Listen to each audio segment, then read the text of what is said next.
as well as the other documents I just had printed. That'd be great. Professor, welcome to today's hearing of the Parliament of South Australia's Joint Committee on the Establishment of Adelaide University. My name's Dan Cregan.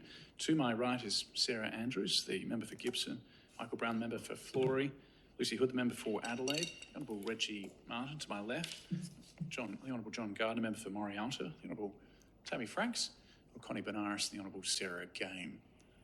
Professor, you would have been provided with a document that outlines the operation and privilege and your obligations to the committee. You received that document? I did. Very well. Do you have an opening statement? I do. Please proceed. I'll be as quick as I can. And first, thank you very much for the opportunity to talk with you.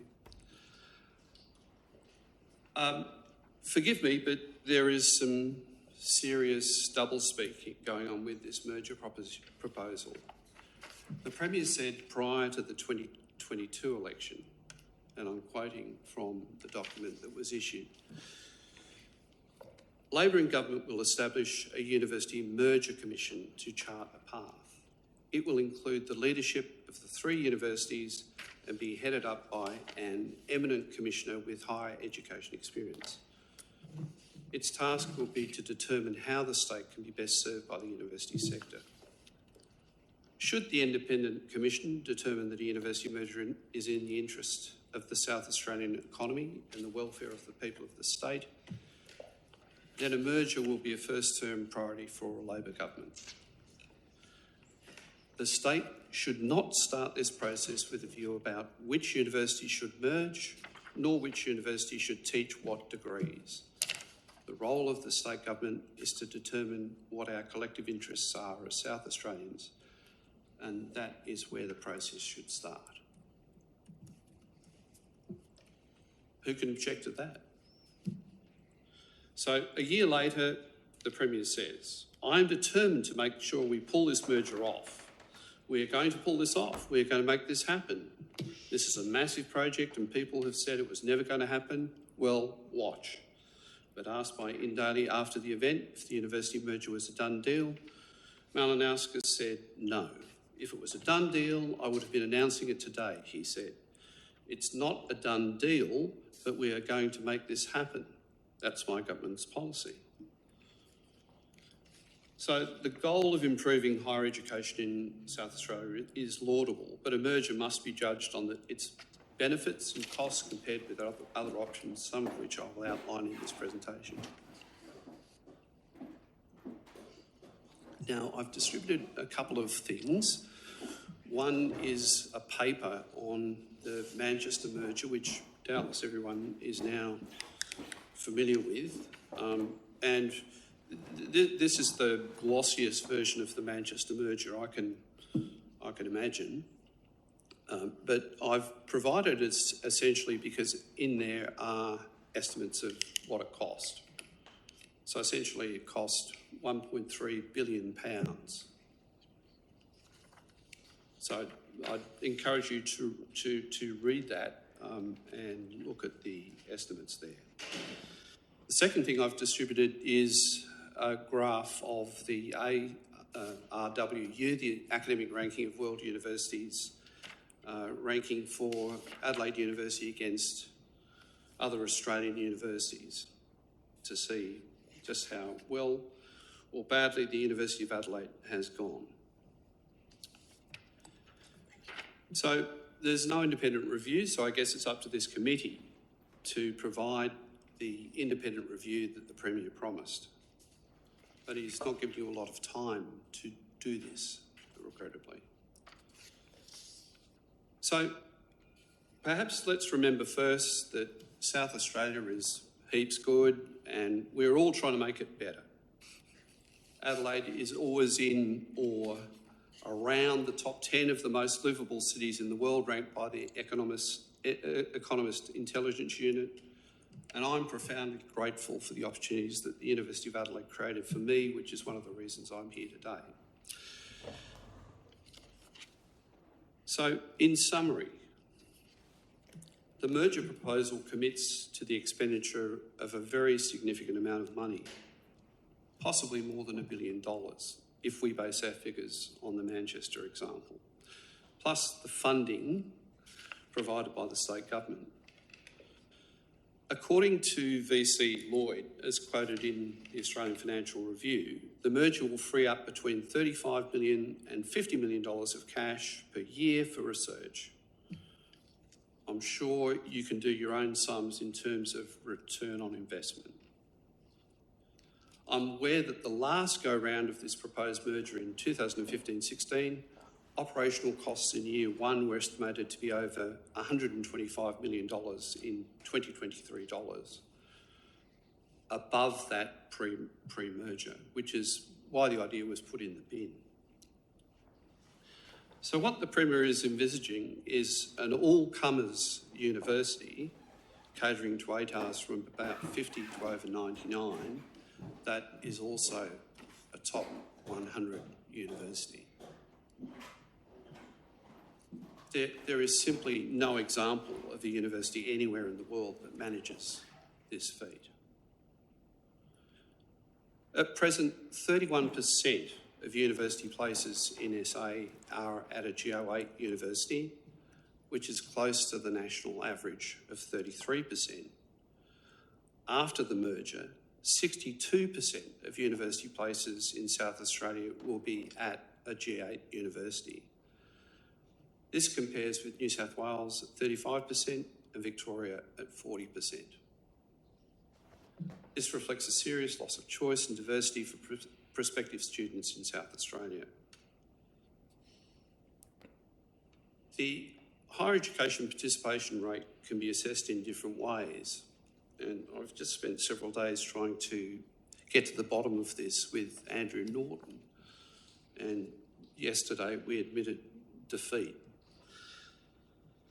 If we use the Department of Education stats and EFSL, effective full-time student load, South Australia is second only to the ACT in terms of participation. And the ACT is distorted by the presence of ANU, which of course enrolls students from all around Australia. If we use ABS statistics, the participation rate in South Australia appears to be slightly lower than New South Wales or Victoria. But this may well be because there are more part-time students in New South Wales and Victoria. This is a bit like the unemployment statistics. You ask somebody if they're a student doing one unit of the course, they're a student for the ABS's purposes. It's very, very difficult to parse these figures any further. So it's an issue that needs a bit more attention before a definitive answer can be given. To read the Premier's document, you would think that the university sector was letting the state down and doing nothing to advance research, education or employment. On the contrary, the three universities have performed exceptionally well. Higher education is one of the largest South Australian exports, earning about $2 billion in 2021. You've got to remember that this is at zero cost to the SA budget because the universities are completely funded by the federal government, international student fees, industry, gifts and bequests. SA University Research has directly backed all of our other large export earners and employment creators. Do pardon me. Wine, 70% of Australia's wine and grape research is done at the Waite campus of the University of Adelaide. University of Adelaide is the 11th best university in the world for mining and mineral engineering, according to the ARWU, which plays obviously into South Australian mineral exports. Agricultural products, particularly grains, have enormously benefited from research at Waite and elsewhere. Medicine and health, including the new proton therapy facility at next to SAMRI. The lead medical physicist for the project is Associate Professor Dr. Scott Penfold from the University of Adelaide, which is a participant in Adelaide Biomed City, a partnership involving all three universities and SA Health, And it's a great concept. Universities are part of an ecosystem that can drive economic change, but they can't do it on their own. South Australia needs entrepreneurs, venture capital, and people controlling that capital prepared to take a risk.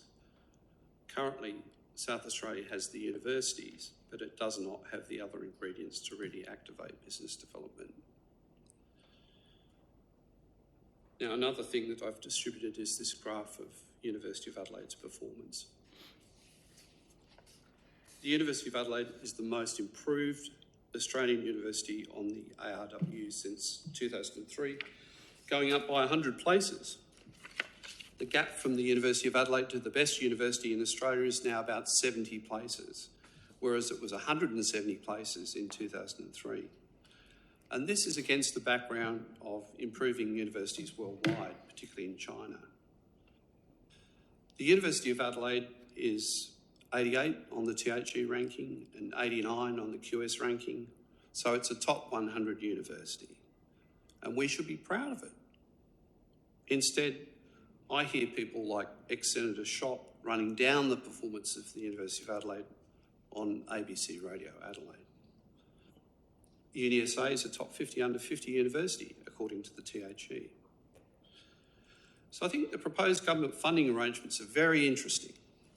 So the two perpetual funds appear, and I haven't got a lot of information on this, so please feel free to correct me if you've got other information. But the two perpetual funds appear to be simply a transfer of budget reserves, which will not increase the budget deficit. The state loses the benefit of the interest earned on the money, which might be as little as $20 million a year. And Flinders, for some reason, is left out. The plan to buy back land from UniSA, I think, is quite cute. For instance, the McGill campus, which was formerly Hartley CAE, was a state-funded institution. It's on state land. If UniSA move out, the state government will be free to redevelop it and the land at the levels for housing or other purposes. The government may actually make a profit on this deal. $30 million that the government is promising to spend on attracting international students over 10 years is very welcome, but this is exactly half the amount that the Western Australian government spends on Study Perth. So the funds contributed, and this is the key point, the funds contributed by the state government will fall far short of the cash that will be needed to complete the merger if the University of Manchester example is any guide. And that, of course, is the merger example that the government has used. So the question is, where will the balance of the money come from?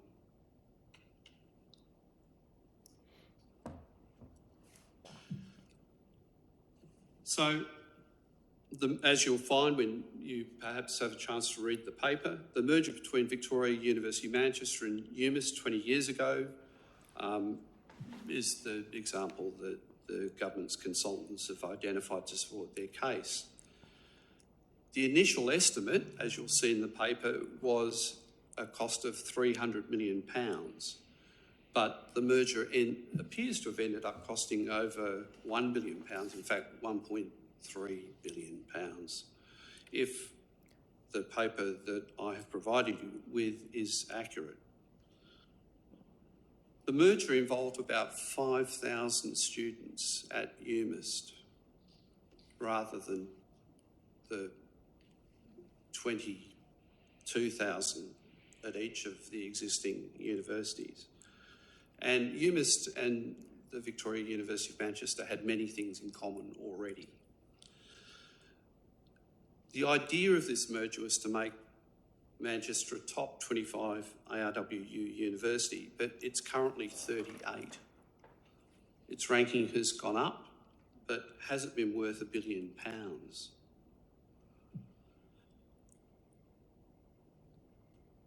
Now, look, I could go on.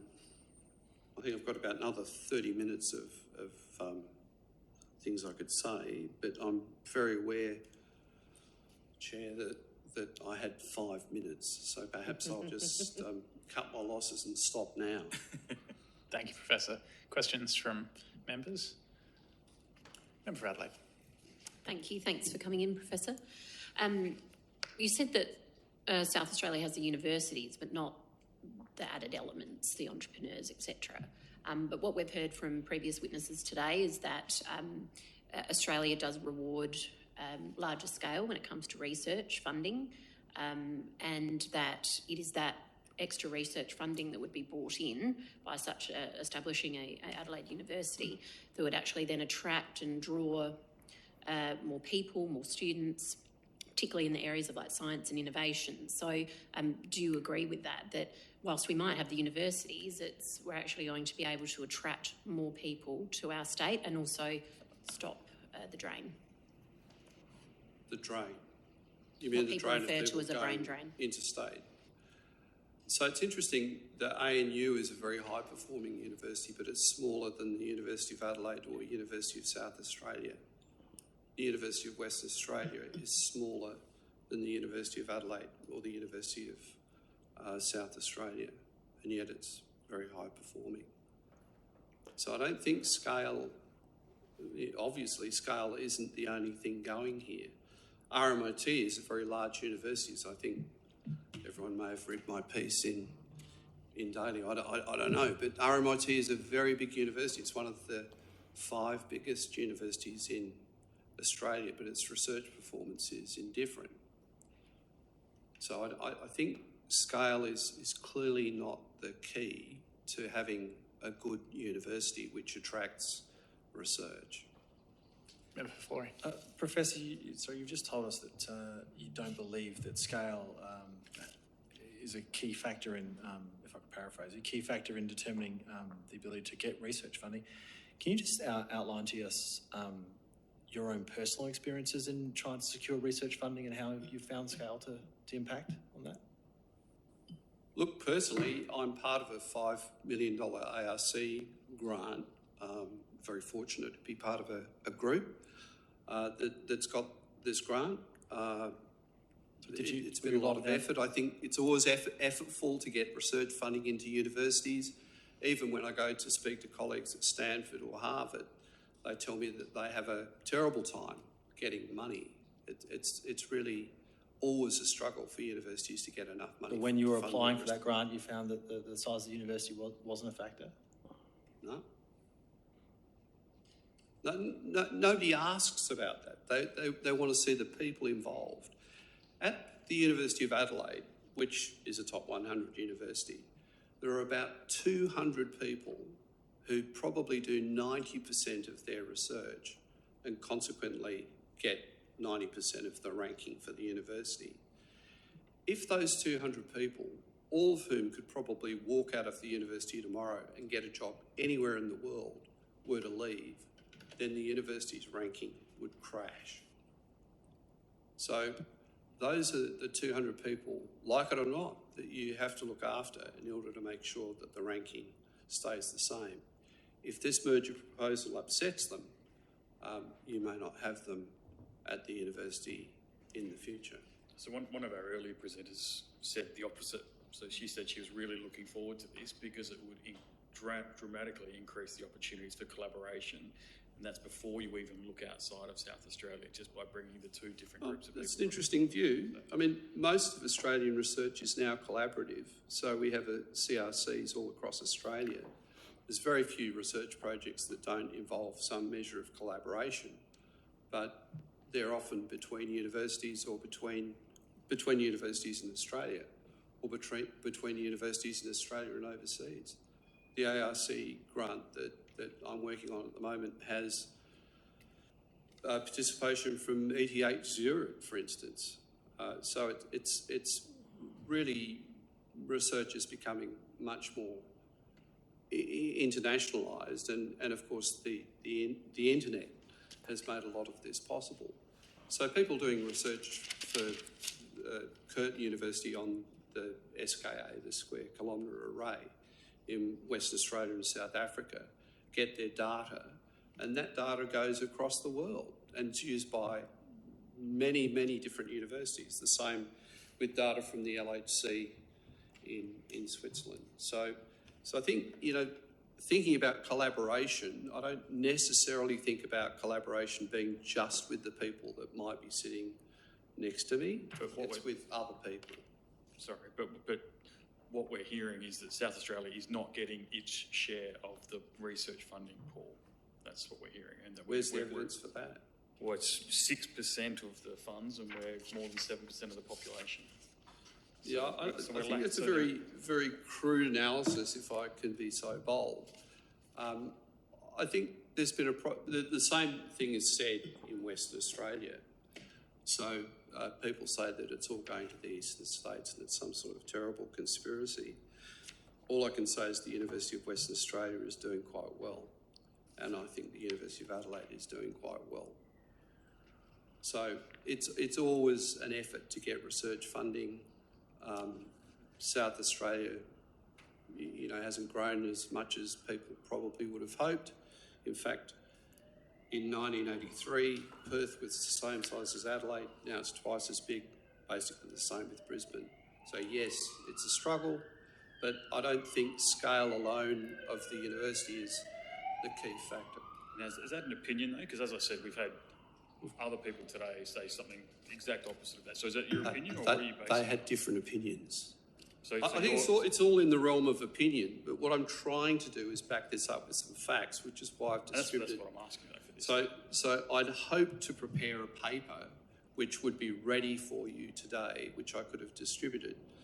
But as I said, Andrew Norton and I called time on trying to resolve this issue of participation rate only yesterday, because we just can't work through the statistics quickly enough to finalise this. Member for Moralton. I think for the record, my count is 2 witnesses today saying that scale matters and 2 saying that it doesn't. So a well-balanced witness sheet. Explain Harvard then. Honestly, if scale were the only thing going... They've got a $50 million endowment. Yeah, we all know Carrying that. like an apple with a All watermelon. right, explain Heidelberg, explain Aarhus, explain all of the public universities in the top 100. They don't all have giant endowments. Obviously, funding is the key. Is teaching, because this is really what we're talking about here, is teaching the way to produce a surplus that will drive research? Now, that's an interesting question in itself. Is it morally correct to charge students higher fees so that their fees can subsidise research? Can I ask a question that goes to the statement that you made, the concise opening statement that you made earlier in relation to the fund for research? I've been contemplating if the purpose of the proposal is to enhance South Australia's research outcome and student experience, then do you have a view on if those funds, those $300 million worth of funds for research and student experience were to be instituted as a state government policy in the absence of a merger, would that financial investment from the state government have a positive experience on South Australian university research, even if we still had 3 universities? Yeah, because you could extend it to Flinders University then as well, which for some inexplicable reason has been left out of this arrangement. So I think you said in relation to the answer to the question from the Honourable Reggie Martin that, or maybe it was the member for Adelaide, the key isn't necessarily scale, it's potentially funding. And so therefore the funding itself is a most beneficial part of the proposal. Yeah, but the funding has to be seen in the context of the carrying cost of the university. So if the university just gets bigger, you get the same income as you did with the 2 universities, but it's in one chunk rather than in 2 chunks. So can I ask a question then about, I guess, purpose? One of the previous witnesses was answering questions about a university becoming more competitive, I think was the speaker's language, and I asked what competitive meant. So the first thing is that their suggestion was the merger would make them more competitive. In that context, competitive would be judged by a range of different metrics. Rankings would be one, student experience and staff experience surveys would be one, I think vocational outcome measures potentially. They identified Newcastle University as the paragon by such a measure. Do you have a view on either the question of whether Newcastle is the gold standard that we should be seeking to achieve, and also do you have a view on the question of competitiveness? What is it that universities should be trying to do for our state? That's a big question. The University of Newcastle is a fine university, but it's not remotely a top 100 university. And I don't think there's any sign that it will be in the near future. So certainly that wouldn't fit the model that the Premier has outlined. I think the universities we've got at the moment are a perfect starting point to do better. There's no reason in my mind to suspect that pushing them together will do anything other than distract people for an extended period of time. So if you look at that history of the Manchester merger, you'll see that it wasn't all as straightforward as people are suggesting, that it did take a long time to settle down. And that does worry me, because this is time that could be spent doing productive things rather than arguing with colleagues about how things are resolved. I mean, you've got to understand that academics are good at arguing, and if you put two sets of academics doing the same thing in a room and ask them to sort out how they're going to do things in the future, it's going to take some time for them to come to a consensus. So, we've got two chemistry schools, now we've got one. How do we teach chemistry? Do we teach whole chemistry, or do we split it down into its subdisciplines? And that would go for everything: bio, English literature, anything you like. It's going to take a long time for people to figure out how to do this. Further questions? Probably time we don't have in South Australia, I would suggest. I have other questions, but they're on other topics, so if any other member wants to. Connie's. I just have one question around Flinders, and you mentioned Flinders being left out of this discussion, Professor. What do you say to the suggestion that Flinders isn't necessarily opposed or not necessarily negatively impacted by the merger? In fact, the opposite, that their competition will drop by half in terms of student enrolments and take-up. Look, I think VC Sterling has wished both of the other universities in Adelaide good luck in their merger, and I'm guessing that he can't wait to put out an ad that says, "Come to Flinders University where you're a name, not a number." So that's my feeling about that. They're probably cheering, because I think they see it as an opportunity to grow their student numbers. And I think they're probably right, sadly. From my point of view, of course, coming from the University of Adelaide. Honourable Ms. Franks. No, I'm good. Member for Marietta. You talked about, and it probably goes directly to Ms. Benares's question, so you talked about in your opening statement the loss of choice and diversity of 60% plus the South Australian students who are in a group of 8 university. Can you describe what you view the benefits of choice and diversity for students are?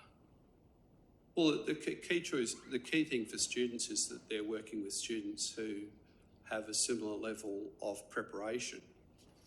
I don't use the word ability, because that's wrong, but they've got a similar level of preparation.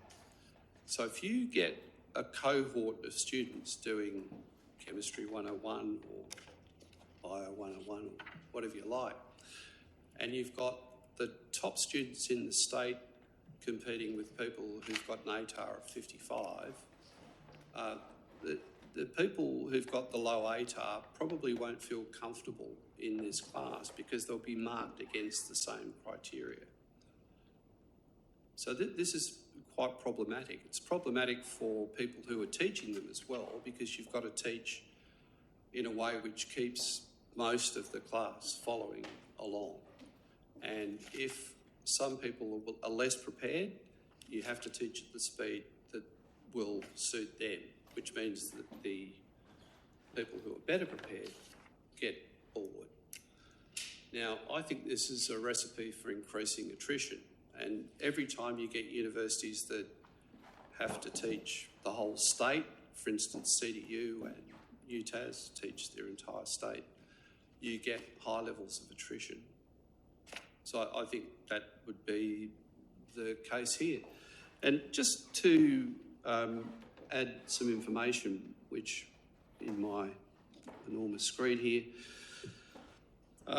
to the previous questions to the previous witnesses. So, for instance, the University of Melbourne's QUILT score is 67.3% positive overall experience. QUILT, Quality Indicators Learning and Teaching, can be found at the Compared website. So, compared.edu.au. The positive overall experience at the University of Adelaide is 75.8% and 76.8% at the University of South Australia. Now, this is because larger institutions are at a demonstrable structural disadvantage in delivering student experience. We've surveyed 77 universities across the world, around the world, including Australian universities, and the association between the size of the university and student satisfaction is very clear. In fact, it's one of the only indicators that's very clear. There are two things that are very clear. One is the bigger the university, the less satisfied students tend to be. The other thing is that students are blind to ranking.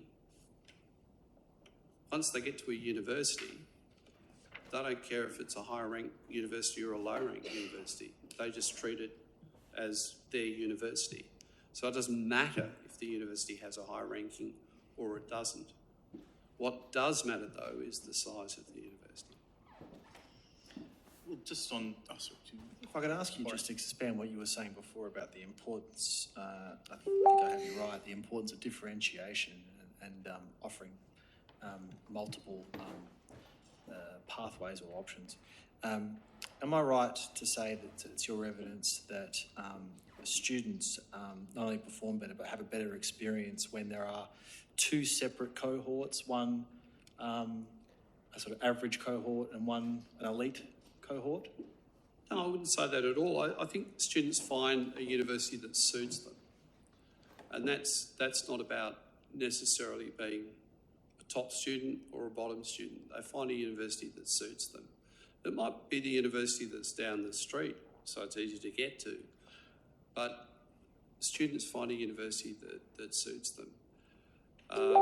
In Western Australia, for instance, Curtin University is bigger than UWA, and that's largely because a lot of students find, according to surveys, UWA is slightly unfriendly. The students tend to be from very wealthy families, and a lot of people who are very able react badly to that and go to Curtin instead. So I don't think that, I certainly wouldn't characterise this as being about elite and not elite. Wasn't your evidence earlier that you thought schools that are, I think your words were required to teach to everyone, disadvantaged students? Not disadvantaged so much as what I said was less well prepared. So somebody with an ATAR of 50 can be really, really bright, but they won't be very well prepared for university study.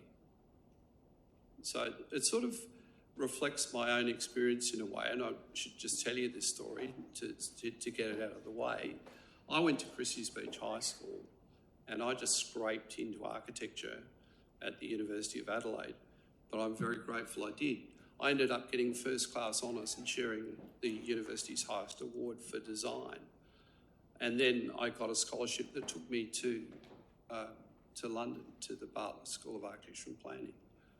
So I'm particularly careful not to mix up this idea of you've got a high ATAR, you're a genius, or you've got a low ATAR and therefore you're an idiot.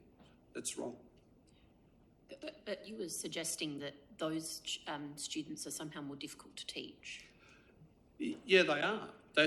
Some universities are good at teaching and others are less good at teaching. The more a university is good at research, typically speaking, and this is a huge generalisation, but you can see this in the data. The more interested academics are in research, generally speaking, the less interested they are in teaching. And so universities that value teaching, and obviously UniSA values teaching, do a good job of taking less prepared students and pushing them ahead. Universities which have a focus on research tend to be worse at that for all sorts of obvious reasons.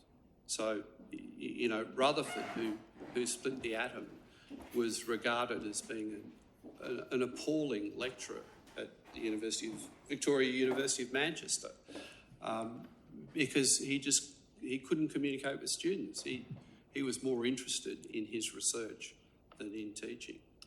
Can I ask a supplementary? Professor Hanmer, can't the opposite be true as well? And I'll use my example of studying law at Adelaide University and then the subsequent law degree coming through to UniSA, which we dubbed the express degree. If I've spent a year studying a subject and someone else has spent 3 months studying apparently the same unit as me, and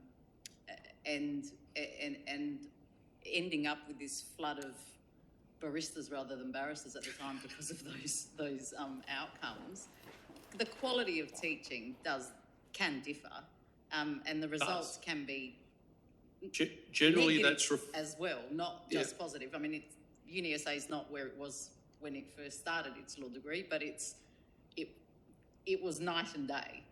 Well, it's doing. You can see it in the quill results. They're doing better than the University of Adelaide, which is kind of what I expect. So as soon as you try and put a university together which is teaching everyone from 50 to 99, it's going to be a lot harder to focus on making sure that students who are less well prepared succeed. That's still my point. Sorry, just very quickly. Number 4.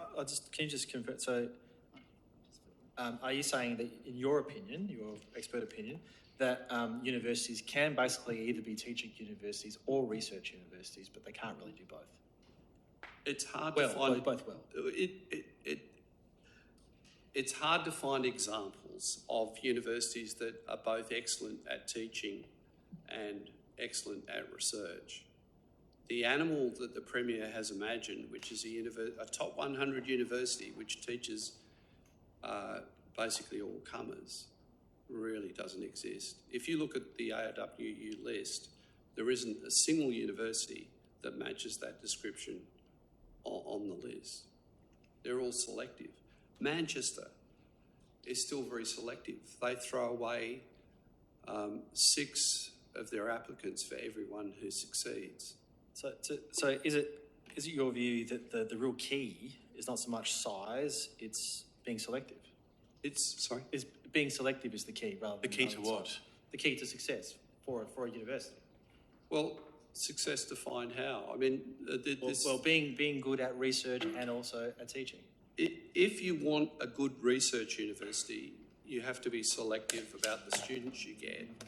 If you want to have a university which is good at lifting people up from their high school career, then, you know, research is irrelevant. As I've said, students are perfectly happy if the ranking of the university is not very high, providing they get their academics needs met and they graduate with skills that they can use in their job. Can I ask a question on that?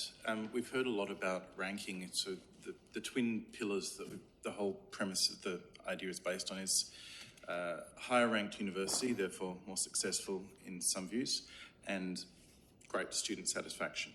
And I think that the evidence we've had so far really is a question of whether there's a tension there or not.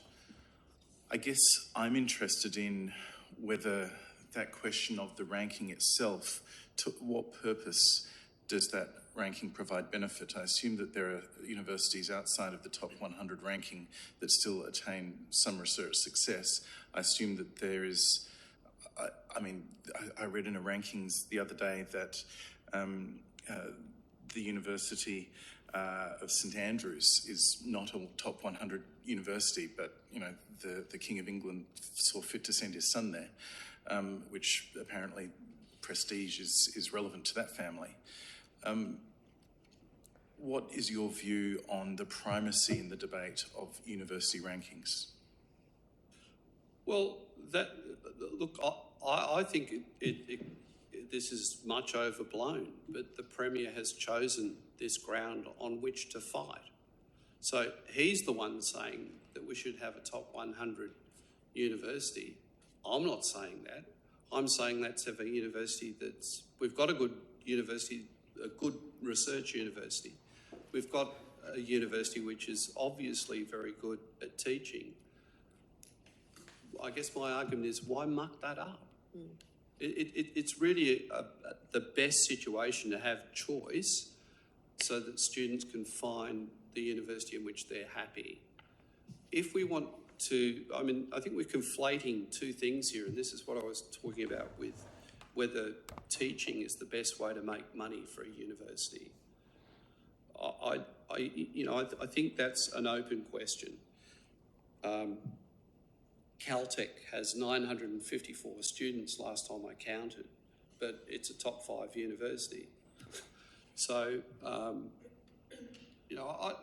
I think it's important to talk about what your criteria for success are. In my view, all three South Australian universities are good performers. Is Flinders a top 100 university? No. Is UniSA a top 100 university? No. Does that make them bad universities? No. Absolutely not. And I am also, just picking up from what, I'm sorry, Chair, if you want to call me to order or whatever, please do so, but I'm going to pick up something that the other witnesses said. They suggested that the current accord is suggesting scale. And I'll just read from the report. It is the review's belief that Australian higher education would benefit from having a wider range of complementary institutions differentiated by their unique missions. We need to create more innovation and diversity between institutions. So that's their interim report. Of course, I don't know what their final report will say, but that sounds to me as if what they're saying is we need more complementarity rather than mega institutions. And let's not forget that the current Secretary of the Department of Prime Minister and Cabinet, Lynn Davis, who was the ex-VC of the University of Melbourne, has recently written a chapter in a book which has basically questioned the idea of having very large universities. Now, he should know. He was the Vice-Chancellor of a very large university. He's now in a position, I would suggest, to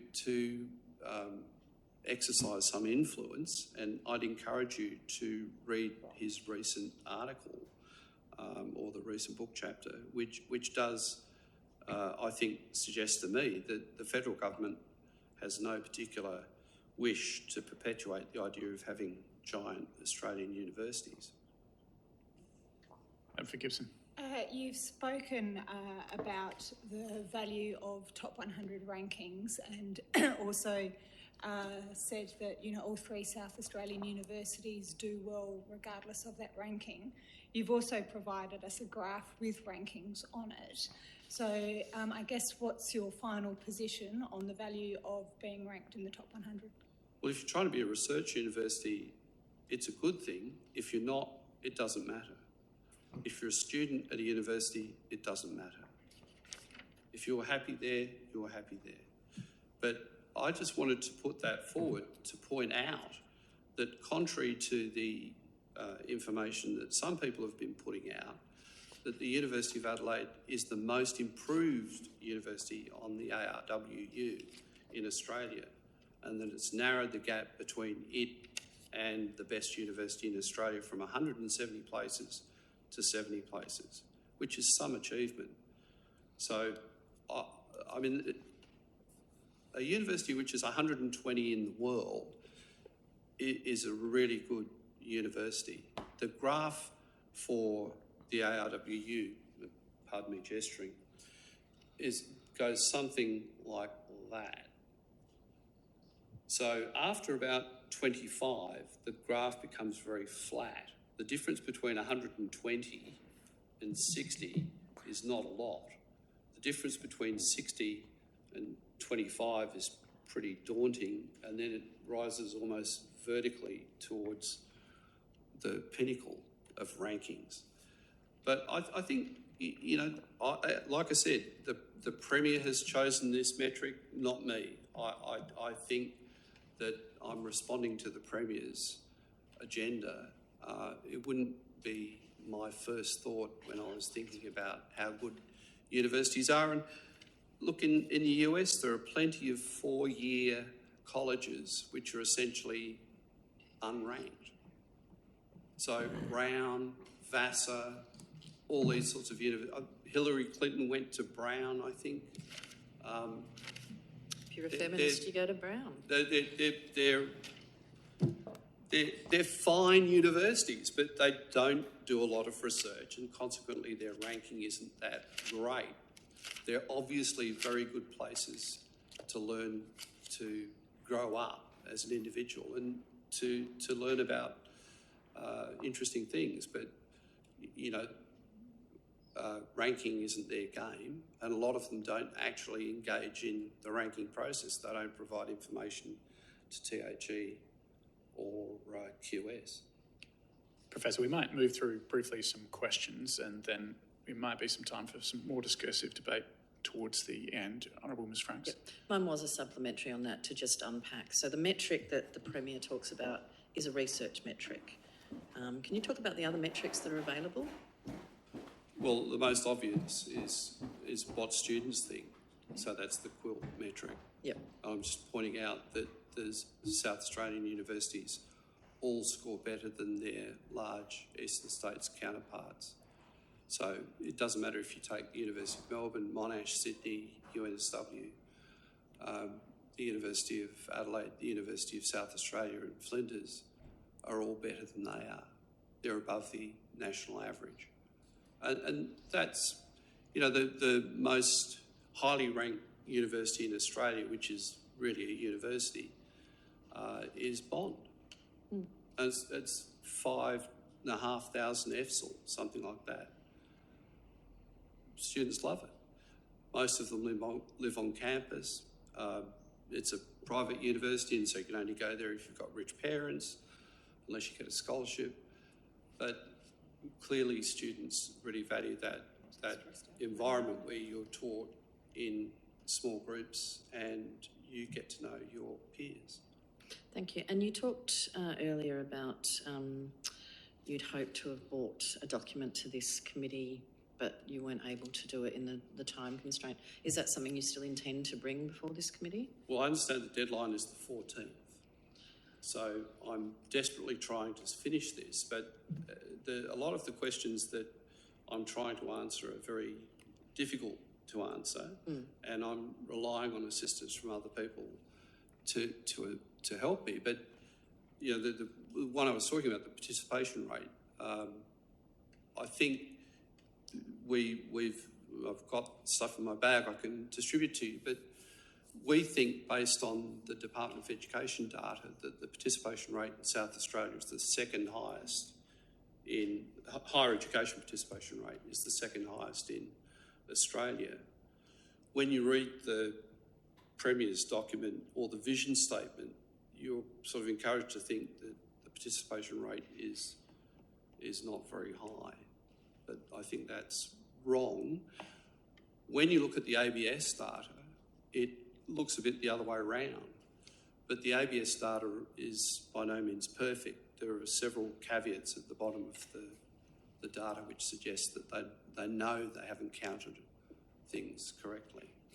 Well, I can't speak for the committee as a whole, but as a Member of Parliament who will be voting on the legislation, I certainly would look forward to receiving that document, even if you can't do it by the arbitrary deadline that has been set and presented. I'm doing everything I can. Oh, so are we. Some of us on this committee are too. I've got 2 day jobs at the moment, we're all and so it's hard. Sorry? I think we're all doing our best, aren't we? Not just some. Well, the Premier decided he wanted us to report back by a certain date, put a Order. unnecessary time frame on this committee. I'm just saying to a witness, The I'm interjections certainly, as a Member are of unhelpful, Parliament, and we're up against happy time. to receive his document when it is able to be prepared, and to- noting the arbitrary deadline that has been set. Speaking through the chair, I will do everything I can to finish this by the deadline, but I do apologise for not having it ready today. I have distributed some information which might be of assistance, I hope. One of those documents, that's the Manchester merger document, is an appendix to the paper that I'm preparing. I'm trying to make it as brief as possible. Academics find this very hard, but I will attempt to be as brief as I can. Professor, we might turn to some questions, and we will want to be brief in doing so. Honourable Ms Franks, do you have any additional questions? Oh, heaven forbid I take any more of the committee's time because we've got such a deadline. I have one, Chair. Very well. Well, we might turn to the Honourable Ms Martin, who has one, and then to the Honourable Ms Game, then Ms Benares will come to you. Thank you. Thanks. So you mentioned that the rankings don't matter other than for research, but it also matters for attraction of international students. Correct. Aren't our universities and our students better served by having that sort of cultural diversity at their institutions? Up to a point, yes. So, I think, I can speak from my own experience here, teaching at the University of New South Wales in architecture. I started teaching groups of 60. I ended up teaching groups of 200, 70% of whom were international students. That became very difficult because the language skills of many of the international students were insufficient to sustain class discussions. So I think some diversity is great, but too many international students can be problematic. And I think most people in universities would agree with that assessment. So this is, in Australia, international students are the way to make money. That's why students have enrolled them. But I often think that universities don't really treat them as well as they could, given the amount of money that they do bring into the system. Does that answer your question? I mean, ranking is important. We did work when we were engaged in a project for the University of New South Wales. We did work to establish why Chinese families sent their sons and daughters, usually sons, to international institutions. And the answer was that they looked at the rankings and they picked the university that they could afford, which had the highest ranking. And so the University of Adelaide gets quite a lot of international students, and it's able to charge a premium in fees for them compared to the University of South Australia. So there are 2 distinct markets in Australia, as I'm sure you're already aware. So we've got a market for Chinese students, which is at an elevated price point. We've got a market for subcontinental students, which is at a lower price point. And universities tend to either chase one market or the other. We're working with Murdoch University at the moment, which has a huge cohort of students from the subcontinent, because that's where they've chosen to pitch their price. I have virtually no Chinese students. Honourable Ms Game. Thank you. And thank you very much for your stories of your own educational journey as well. I really appreciated that and certainly relate to better research, not necessarily meaning better teaching or more enthusiasm for teaching. I just wondered whether you had a comment on the merit of the statement. I guess the focus has really been about the merger being incentivised, about holding a certain ranking. Do you have a comment on the fact that perhaps securing financial viability of a higher education here is as much a motivation? It's been sort of touted around to me that it's a necessary merge financially to secure an institution here because there's perhaps a risk to dwindling overseas student numbers in future, for example. Okay, so the amount of money coming into South Australia from the federal government, if the universities is merged, won't change because they pay per student, essentially. I mean, there are block grants and many other confusing things, but if we just think about the two cohorts being pushed together, not another dollar for South Australia. What they're hoping to do, and this is pretty clear from what I've seen so far, is to try and make the university more efficient at teaching, which is the trick that the University of Melbourne, the University of New South Wales, the University of Sydney, Monash University and so on have tried to pull off. The only problem is that students have noticed. So if you look at the quilt rankings for all of the universities that I've just mentioned, they're lower than the University of Adelaide or University of South Australia. So yes, this might work and it might free up between $35 and $50 million for research, as VC Lloyd says, but you can only judge that against the total cost of the merger. And I say again, the Manchester merger seems to have cost £1.3 billion. So I just, this is going to cost a lot of money. If it doesn't come from the state government, certainly isn't going to come from the federal government. It's going to come from the institutions themselves. So the institutions are going to have to stump up this cash. Where do they get this cash from? Mergers take a long time to settle down. 2 years ago, we were working on a project for Griffith University on the Nathan campus. Now, it has two campuses, basically a kilometre apart as the crow flies, one at Mount Gravatt and one at Nathan. These were merged in the early 90s as part of the Dawkins reform. Finally, Griffith is getting around to merging these two campuses, which are geographically adjacent. It's going to cost them $350 million to do that. That's a cost that's come out now. So as we go through this process with the University of Adelaide and the University of South Australia, we'll find that we have costs to pay. We doubled the cohort size for science. We're going to need labs for practicums, which are essentially twice the size of the existing labs, or we're going to be teaching lots and lots of repetitions. That's going to mean capital expenditure to achieve that. The same with lecture facilities. Not everything can go online. And if it does go online, the experience would be the more online material is delivered, the higher the attrition rate goes. So Adelaide University has an attrition rate of about, 12, 15%, something like that. Charles Darwin University, which delivers 70% of its material via online means, has an attrition rate of something like 34%. What this does to low-income students is it saddles them with a HECS debt, which for an incomplete course. And I think that's certainly not what we're trying to do here. I don't think that's the Premier's intention, the government's intention, and I'm sure it's not the committee's intention. But it might be the outcome of this merger, that students end up paying the price for this. And I think that's wrong. Oh, Ms. Benares. Thank you.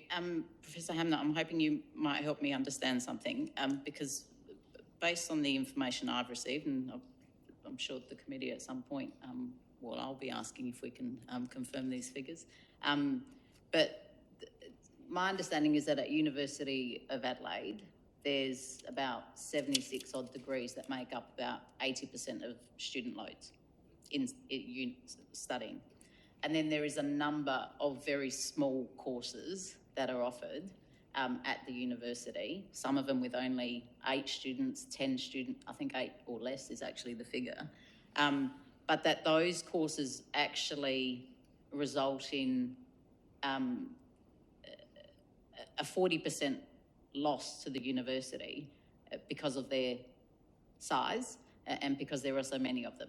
And thankfully, the university's been able to provide those because of its other, because it is big, and it's been able to provide them, you know, in-depth courses, but only because of its size and only because of the other, I think they call it sort of cross-subsidisation that they have from the bigger courses that bring in the more dollars. So when it comes to choice, I guess my question is, given that so much money goes towards these very small courses that are still offered because they can be, if you're not removing those choices but you're amalgamating them from 2 universities which are effectively doing the same thing, and it's costing a lot of dollars, and there are other subjects or courses that are a lot bigger but don't have the same resources, isn't that a good thing? Can't that be a positive thing? To keep the small courses alive. Well, they're keeping the small courses alive at the moment, and I don't think there's any intention to get rid of those because they know that they can provide them because of all those other reasons and that I've just outlined. But if they exist between 2 universities and they're both grappling with the same issue, I'm just trying to understand if they were to come together and do that, wouldn't that alleviate some of those costing issues? I don't know if that made sense. I mean, it makes sense to me. Economists have this great expression which is ceteris paribus, meaning all other things being equal. What you've just said is, you know, all other things being equal, yes. But if there are relatively small, a small number of small courses, why don't the universities just talk to each other and rationalise those courses between the 2 universities? So we'll take architecture and you have something else. Why not? I mean, it's not a leap of faith. I mean, I can't remember, does Uni SA teach music? Because music is always a loser. I mean, it never makes money. 40% is an extraordinary figure to be losing on, of courses. Yeah, but if there's 8 students, when you lose 40%, it's a rounding error. I mean, Adelaide University is a $1.1 billion turnover business. So 8 students aren't going to sink it. The University of South Australia is 663 million turnover. This is 2021 figures, which are the last figures you can get. These are the ones that are publicly available, so anyone can dial them up and get the spreadsheets. But look, it's been a problem for the last umpteen years that universities have tended to want to rationalise away courses with less than 20 people in them because they're uneconomical. But that doesn't necessarily mean that those courses aren't valuable for some other reason. And there isn't a suggestion that they're not, because I think the university, and I studied languages at the university, and it was one of those subjects, it's a good course, and they don't cut corners or anything like that on it. We're just lucky that they can do that and fund those courses because of their size and so forth. I'm just asking, where do we lose choice if, under the scenario of a merger, if they were amalgamated? We'd lose choice if the universities had to pay for the merger out of their own funds because they'd be desperate for money. So if, let's say, best scenario, this merger ends up costing $500 million over 10 years, then that will be the drain on the university's finances, which will probably see all of the small courses given the chop. Not that the university hasn't been doing quite a bit of chopping already. And this has happened all across Australia. Universities have been quite ruthless with this because they've had serious funding constraints. I mean, I don't think anyone can pretend that the university sector has been fully funded for many years now. So, you know, this is an awkward thing, but I think the risk here is that the cost of the merger itself will be more of an issue for the universities than the gains that they might make. I mean, VC Lloyd is saying that if he makes gains, he's going to spend it on research. He's not saying he's going to prop up small courses. I think VC Hoy has said that this is one of the reasons why you would want to merge the universities. And with great respect to Professor Hoy, I don't believe him. There are no further questions. We're very hard up against time. Professor, thank you very much for your evidence today, and there'll be a transcript provided to you in due course. That concludes our hearing for